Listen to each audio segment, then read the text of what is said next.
மதுரை மக்களே, நாங்கள் தான் உங்கள் ஆரா ஆட்டோ கேர். நாங்கள் இன்றைக்கி பார்த்த வண்டி லோகான் 2012 மாடலு.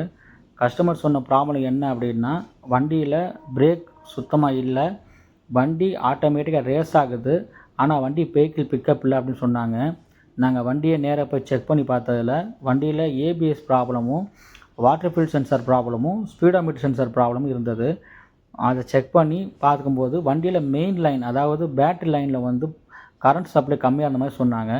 அது ரஸ்ட்டு ஃபார்ம் ஆயிருந்தது, அதை கிளியர் பண்ணிவிட்டு இசிஎம் போர்டில் வர கப்ளர்லேயே வந்து கண்டினியூட்டி கிடைக்காம இருந்தது, அதை கிளியர் பண்ணி கொடுத்தோம். அதுபோக ஏபிஎஸ் பின்னாடி 2 சைடுமே வந்து அதோட கப்ளர் ப்ராப்ளம் இருந்தது, அதையும் ரீப்ளேஸ் பண்ணி கொடுத்துட்டு வண்டியை ட்ரையல் பார்த்தாங்க. பார்த்தப்போ வண்டியில் எந்த ப்ராப்ளம் இல்லை, நல்லா இருந்தது. கஸ்டமரும் வண்டி முன்னை விட நல்லா இருக்குன்னு சொல்லி சொன்னாங்க. ஹாப்பியாக டெலிவரி எடுத்துகிட்டு போயிட்டாங்க மக்களே. இதே மாதிரி நமக்கு தெரிஞ்ச அல்லது உங்களுடைய வண்டிகளில் ப்ராப்ளம் எதுவும் இருந்ததுன்னா சொல்லுங்கள், நேராக வந்து பார்த்து நல்லபடியாக கிளியர் பண்ணி கொடுப்பாங்க. தொடர்ந்து சப்போர்ட் பண்ணுங்கள் மக்களே.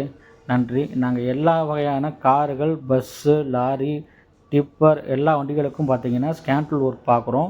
இசிஎம் போர்டு ரிப்பேர் ஒர்க்கும் ப்ரோக்ராம் ஒர்க்கும் பண்ணித்தரோம் மக்களே. தொடர்ந்து சப்போர்ட் பண்ணுங்கள். நன்றி.